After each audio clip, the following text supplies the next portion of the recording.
Kamu sering merasa lapar, sering merasa haus, atau sering buang air kecil pada malam hari? Jangan-jangan kamu menderita diabetes mellitus. Yuk kita bahas. Dok, diabetes mellitus itu apa sih? Diabetes mellitus itu adalah sebuah penyakit kronis yang ditandai dengan adanya peningkatan kadar gula di dalam darah. Terus diabetes sendiri itu ada berapa macam? Diabetes mellitus itu ada 4 macam. Yang pertama, diabetes mellitus tipe 1. Diabetes mellitus tipe 1 ini terjadi karena tubuh kita menyerang sel-sel pankreas, sehingga pankreas kita menjadi rusak, sehingga tidak dapat menghasilkan jumlah insulin yang diperlukan oleh tubuh kita. Pada saat jumlah insulin itu sedikit, sehingga tubuh kita tidak dapat mengubah glukosa menjadi sebuah energi. Pada saat itu pula, gula di dalam darahnya menjadi lebih banyak. Oh, berarti diabetes mellitus tipe 1 itu kekurangan insulin ya dok? Betul sekali. Jadi insulinnya sangat sedikit karena pankreas tadi yang tidak dapat menghasilkan insulin yang cukup banyak.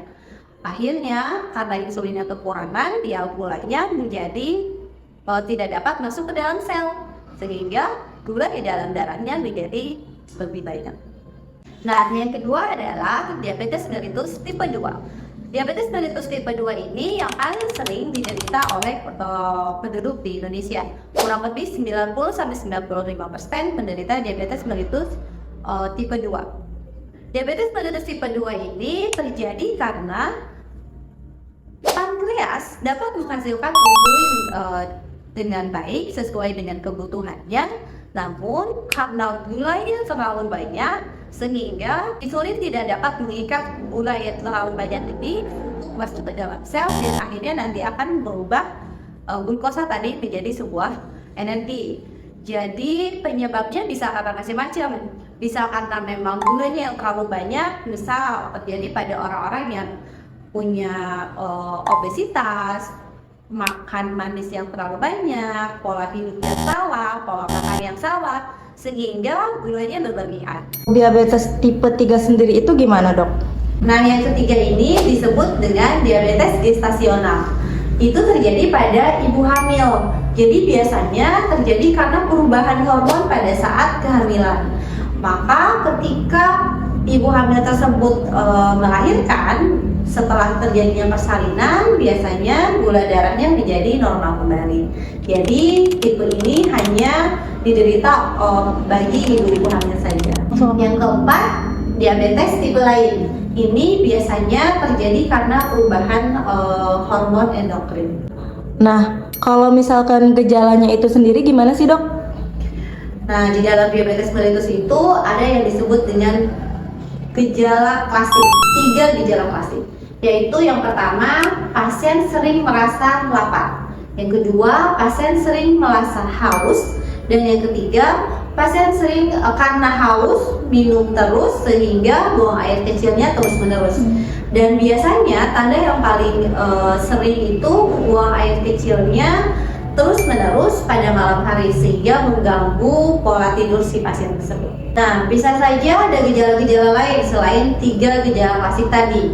Misal pasiennya sering kesemutan pada kaki, sering kesemutan pada tangan, atau pasiennya sering merasa lemas, terus cepat capek, atau pasiennya juga berat badannya terus turun tanpa penyebab yang jelas, atau bisa juga penyakit-penyakit yang lain, atau bahkan tidak ada gejala sama sekali. Jadi biasanya pasien baru ketahuan gula darahnya meningkat pada saat medical check up. Terus kalau misalkan kita udah kena diabetes, terus gula darah kita tuh meningkat, apa aja yang harus kita lakukan sih dok sebagai pasien diabetes? Nah, jika kalian sudah terlanjur gulanya pas dicek ternyata gula darahnya meningkat, yang paling sering kita lakukan, yang paling pertama dan yang paling penting adalah edukasi. Jadi pasien diabetes mellitus ini perlu diedukasi dengan sangat rinci, sangat jelas apa yang terjadi di dalam tubuhnya, apa itu diabetes, gejalanya seperti apa, penyebabnya apa saja. Itu penting karena dia harus tahu betul apa yang terjadi di dalam tubuhnya dan apa yang harus dia lakukan. Itu yang pertama. Yang kedua adalah bagaimana cara dia menghindari stres. Jadi kita bantu pasiennya untuk untuk merasakan bahwa penyakit ini penyakit ini tidak dapat disembuhkan, tapi gula darahnya dapat dikendalikan.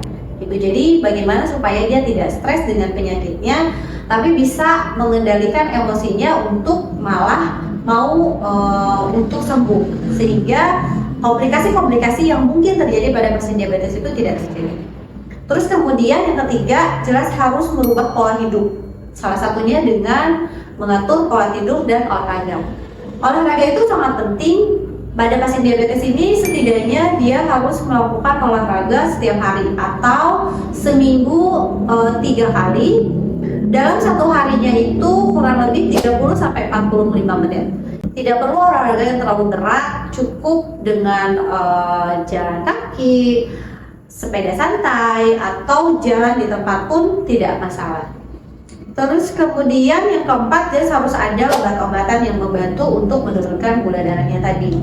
Yang jelas perlu konsultasi dengan dokter, ini diabetes tipe yang mana, terus kemudian perlu penanganan obatnya seperti apa.